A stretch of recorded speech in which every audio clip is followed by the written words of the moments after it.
సత్తన్న బర్త్డేకి వచ్చినట్టున్నది, ముచ్చట్ల ఊర్లో కూర్చున్నట్టున్నది. ఇప్పుడు మనం ఒక ఫంక్షన్కి ఊరికి పోతే ఎట్లా కూర్చోబెడతారో అట్లా కూర్చోబెట్టదు మంచిగా. ఇక బయటికి పోలేము, ఆడనే ఉండాలి. కాబట్టి తెలంగాణ అంటే ఒక బంధుత్వం, బాంధవ్యంతో ముడిపడి ఉంటుంది. అయితే ముచ్చట్ల సత్తన్న అనేటైనా నాకు పెద్ద బాబు లెక్క ఉన్నాడేంది పెద్ద బాబే. ఎందుకంటే పృథ్వీరాజు నాది అనుబంధం అన్నదమ్ముల లెక్కనే ఉన్నది. ఎందుకంటే మీకు తెలిసే ఉంటుంది, మా ఊర్లో మేము ఒక గుడికి దానం చేసినాం, పక్క భూమిలో ఒక కబ్జా పెట్టిండు. అయితే అది ఒక పెద్ద తలకాయ మీద నా పోరాటం ఉండే. నేను ఎవరిని పిలవలే, ఎందుకంటే ప్రభుత్వాలతో పని ఉంటాయి, పెద్దోళ్ళతో పెట్టుకున్నాడు ఎందుకు, జస్ట్ ప్రజల ముందు ఆ సమస్య పెడదామని నేను ఒక్కనే కూర్చొని మొదలుపెట్టిన రామాయణం. ఉన్న విషయం చెప్పిన. నేను పిలవకుండానే చల్లించి చూసే వరకు టకటక వచ్చిన పక్కన కూర్చున్నాడు పృథ్వీరాజు. నేను పిలవలే, నేను ఫోన్ చేసి రా ఇట్లున్నదని అనలే నేను. అట్లనే అదేదో మార్వాడికి పోగాకని ఒకటి పట్టుకున్నాను. ఉద్యమకారులు అంటే ఏదో ఒకటి పట్టుకొని పోతారు కదా. అయితే తెలంగాణలో ఆ జమానాల కేసీఆర్ జమానాల పోలీసులు పట్టకపోవడు, ఇవన్నీ పరేషాన్ ఉండే. మేము అప్పట్లో విమలక్కతోని ఉద్యమం చేసేటప్పుడు కూడా చూసేది ఇదంతా. ఆమె కూడా నార్సంగి పోలీస్ స్టేషన్ పోయిండ్రు, ఇవన్నీ చూసినా నేను ఆ టైంలో. మళ్ళా తర్వాత కొత్త ప్రభుత్వం వచ్చినాక మళ్ళీ స్టార్ట్ చేసింది, పృథ్వీరాజ్తోనే స్టార్ట్ చేసింది. ఏది, రాత్రి వచ్చి పోలీసులు పట్టుకొని మళ్ళా స్టేషన్లు తింపుడు. ఇప్పటికే యాస్ట్ వచ్చేసింది, ఉద్యమకారులందరూ కూడా తంగైపోయారు అట్లాంటి సంస్కృతితో. ఆయన నన్ను పిలవలే, నాకు తెలియగానే నేను ఊరికొచ్చిన. అది మా బంధుత్వం, అన్నదమ్ములు అనేది అది. అన్నదమ్ములు ఎట్లుంటారు, పిలిస్తే రారు, పిలవకున్నా వస్తారు.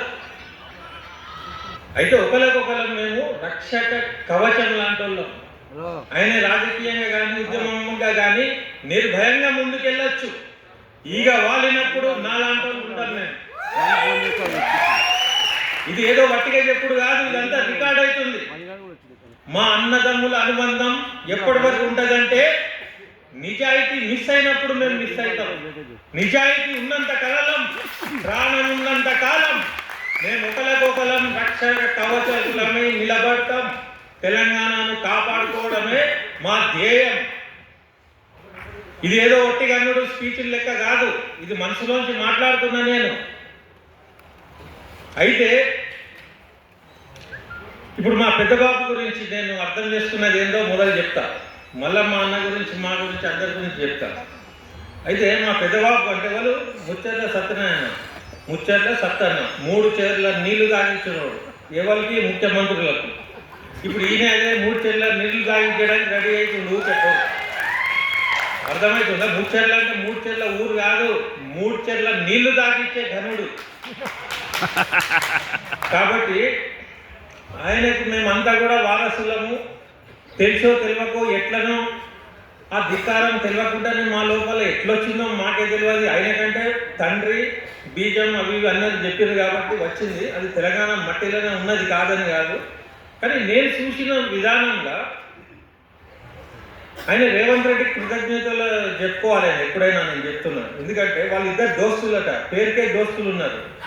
కానీ ఆయన తెలిసి తెలియక ఆయనకు మేలు చేస్తుండు. ఏం మేలు చేస్తుండు, అక్కడెక్కడనో అకామిడేట్ చేసేస్తే మావాడు లీడర్ కాకపోవు. ఇప్పుడు ఉన్నారు చూడు కొందరు పోయి విద్యాశాఖలో ఒకడు, దాంట్లో ఒకటి, దీంట్లో ఒకటి కూర్చొని చేస్తుడు చూడు. గట్లాంటి బతకవు. ఆడు ఇమ్మడకుంటే రాజీనామా చేసి మళ్ళీ బయటకు వచ్చేటోడు మా లెక్క.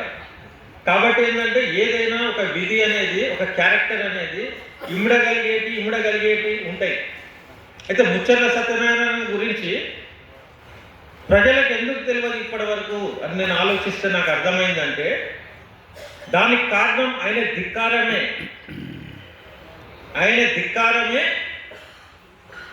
ఆయన చరిత్రను కప్పిపెట్టేలాగా చేసుకున్నది. అది నేను ఎట్లా నాకు ఎట్లా తెలుసు అంటే, ఒక ప్రభుత్వానికి కొమ్ము కాసేటోళ్ళు అన్నీ కూడా రాస్తారు. ప్రభుత్వాన్ని నిలదీసేటోంది ఒక పేజీ ఉండదు, ఒక పదం ఉండదు.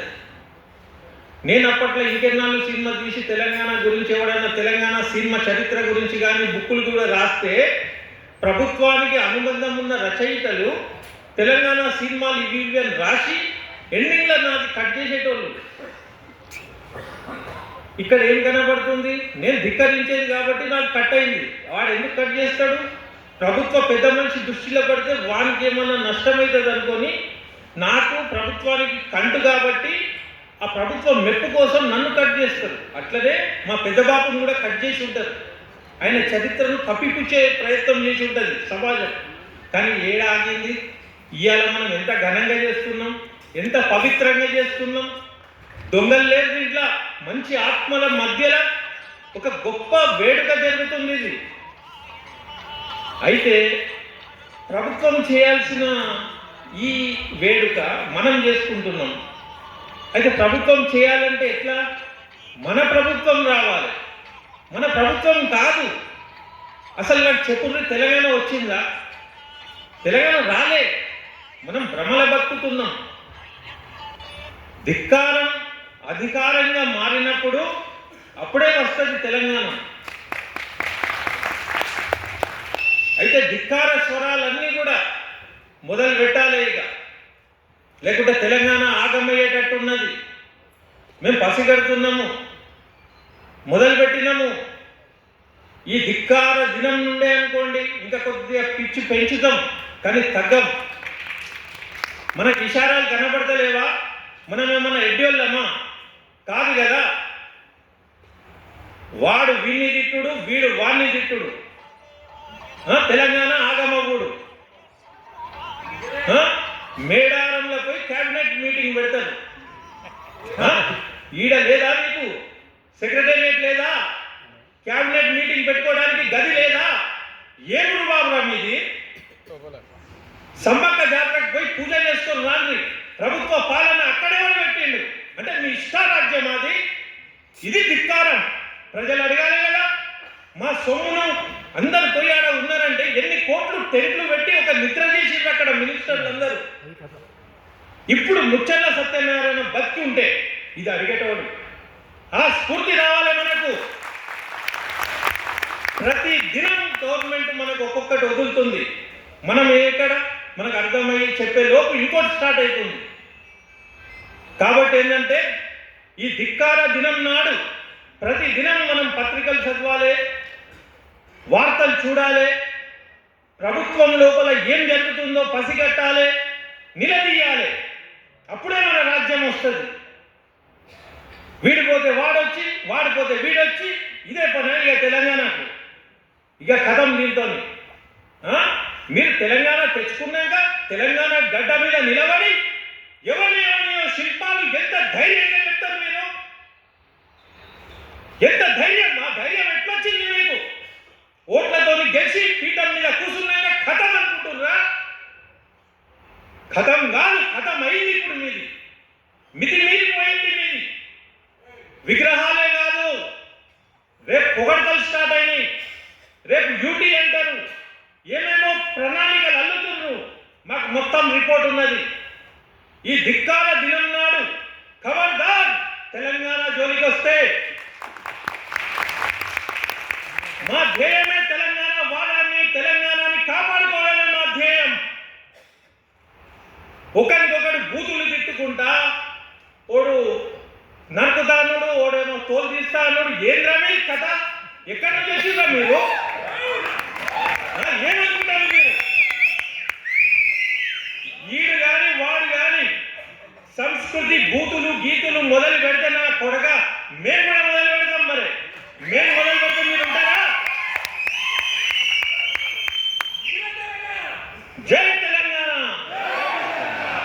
అయితే ఓకే, అయితే ఒక శాస్త్రకారణకు వద్దాం. ఇప్పుడు ముచ్చర్ల సత్యనారాయణ అంటేనే ఎంత చైతన్యవంతుడో చెప్తా. ఇక నేను ఇక వినుండి, మళ్ళా పోదాం, మళ్ళా తీసుకెళ్దాము. ఇప్పుడు సినిమా చూసినప్పుడు మధ్యలో ఒక పాట వస్తుంది, ఆహ్లాదం వస్తుంది, మళ్ళీ టెంపో పెరుగుతుంది. గట్ల పోవాలి కానీ మొత్తమే అవసరం లేదు. ఎందుకంటే మన పెద్దబాబు బర్త్డే ఎంజాయ్ కూడా చేయాలి మనం. ఈ నా కొడుకుల ఫ్రస్ట్రేషన్ మనకెందుకు? కొద్దిసేపు ఎంజాయ్ చేద్దాం మీకు. అయితే ఆయన ముత్యాల సత్యనారాయణ గారు ఏదో ఆషామాషి మనిషి కాదు. నేను అర్థం చేసుకున్నాను మీకు చెప్తా ఆయన గురించి. ముత్యాల సత్తన్న గద్దరన్న లెక్కనే. గద్దరన్న నాకు కలిసినప్పుడు అనేటోడు, నేను ఒక పెద్ద సాహిత్యంతో పాట రాసుకొని పోతే ఏంద్రా ఇదంతా ఎవరికి అర్థమవుతుంది, చిన్నగా ఉండాలి, చిన్న పదాలతో ఇట్లా ఉండాలని ఆయన చెప్పిండు. కానీ చిన్న పదాలతో రాసుడు నాకు వస్తలేదు, పెద్ద పెద్ద పదాలే వస్తున్నాయి. అయితే ముత్యాల సత్తన్న దగ్గర ఆయన శైలి శిల్పం ఎంత అద్భుతం అంటే, ఆయన హిందీ తెలుగు అన్నీ కలిపి సామాన్యులకు అర్థమయ్యి ఒక మెలోడియస్ ట్యూన్లో అందులో ధిక్కారం చూపించిన ఘనుడైన. అది మామూలు విషయం కాదు, ఒక ట్రై చేసి చూడడం రాదని. అది కూడా ఎవరి మీద రాసిండు? చీఫ్ మినిస్టర్ మీద రాసిండు. చీఫ్ మినిస్టర్ మీద ఆ పైజామా గిజామా అంటూ ఎంత అద్భుతంగా రాసిండు ఆయన. కాబట్టి ఏంటంటే గద్దరన్నకు చివరిలో తెలిసింది ఓటుతోనే మన రాజ్యం అని. ముత్యాల సత్యనారాయణ ఎంత ఉత్తముడు, చైతన్యవంతుడు అంటే మొదటి నుంచే ఆయన ఓటుకు నమ్ము